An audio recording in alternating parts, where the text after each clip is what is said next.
it always amazes me that to this day, you can find this research on the internet easily. There's 45,000 branches of Christianity, all claiming to have the legitimate teachings of Jesus.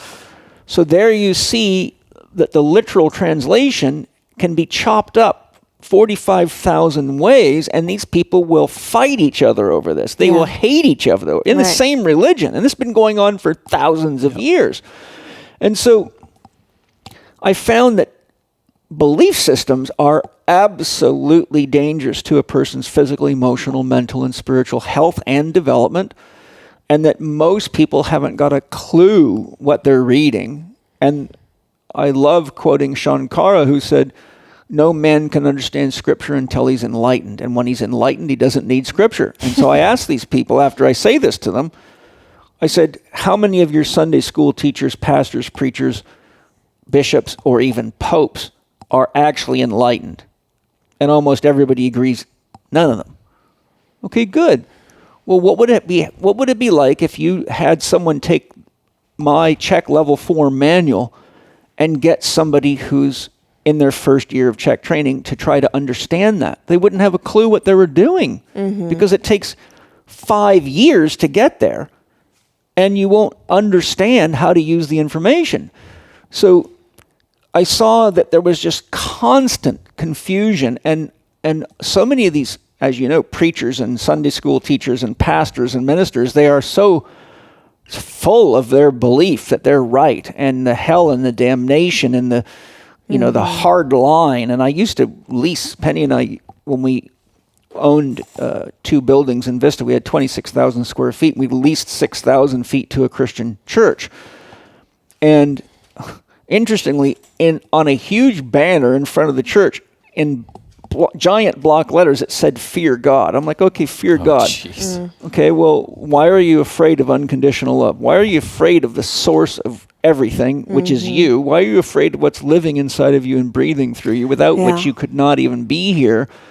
And I would be sitting in my office on Sundays working and researching and hearing these sermons right through the wall.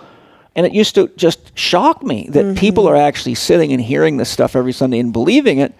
And I would see, you know, and then when they would let the church out, I would see all these obese people come out. And I was repeatedly having to go to the pastor because they would open their car doors and throw all their garbage in my parking lot. And I was repeatedly having problems with people parking in the handicap spot that were not handicapped, so they could save 20 feet to go to church and worship God. and I like saw this going on. I see it going on all the time. And so this is my roundabout way of saying that I had to study all aspects of psychology. I had to understand world religion. I had to understand philosophy. I had to understand depth psychology. I had to understand human physiology, anatomy. I had to understand the science and studies of consciousness. I had to study behavioral change. And I basically, it just dawned on me one day that people would be far better off if they understood that just the way we go to a gym and we meet the resistance of weights, and we have to overcome inertia to grow, to stress ourselves in positive ways to grow our body.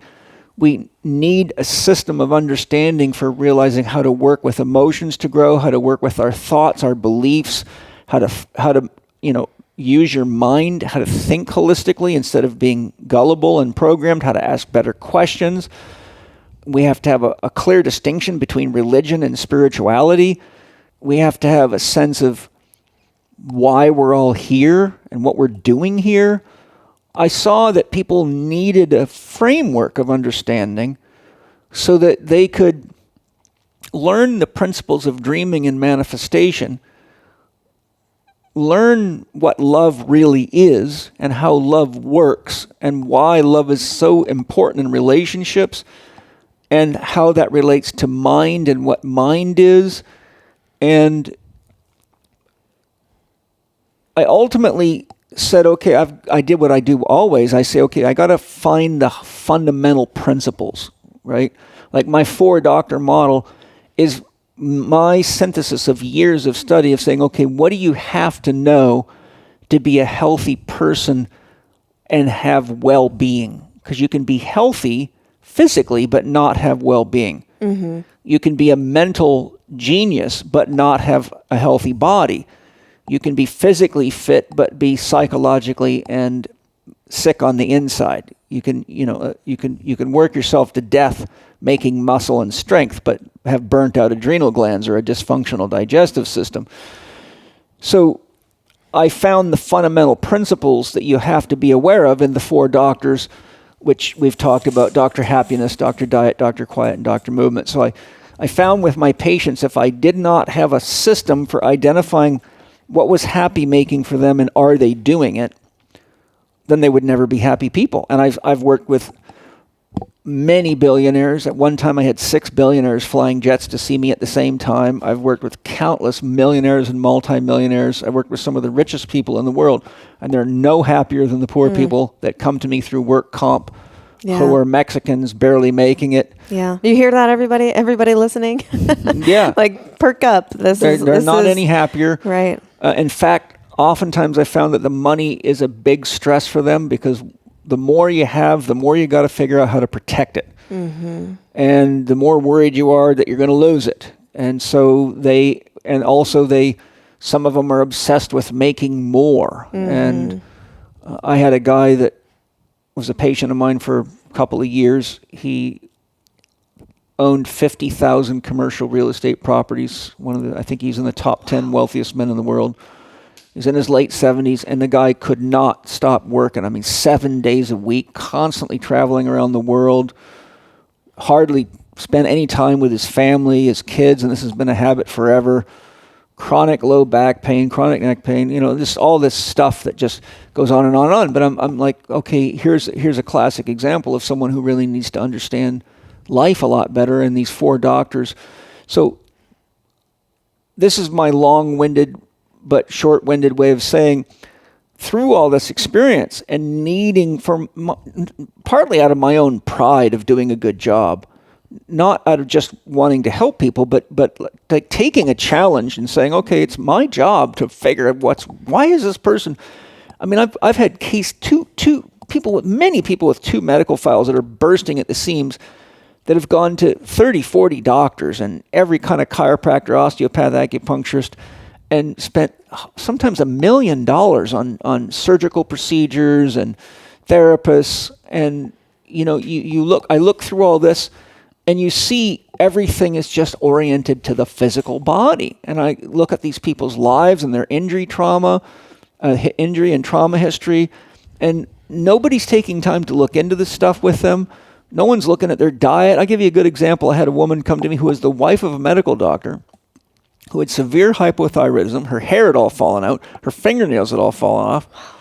And when I did my analysis on her diet log, she was drinking 25 cups of coffee a day and been doing this for over 10 years. She was the manager of her husband's medical practice, and she'd been to over 10 medical doctors with severe hypothyroidism. Not one of them said a word about how much coffee she was drinking. She told many of them, they said they didn't even think that was a factor.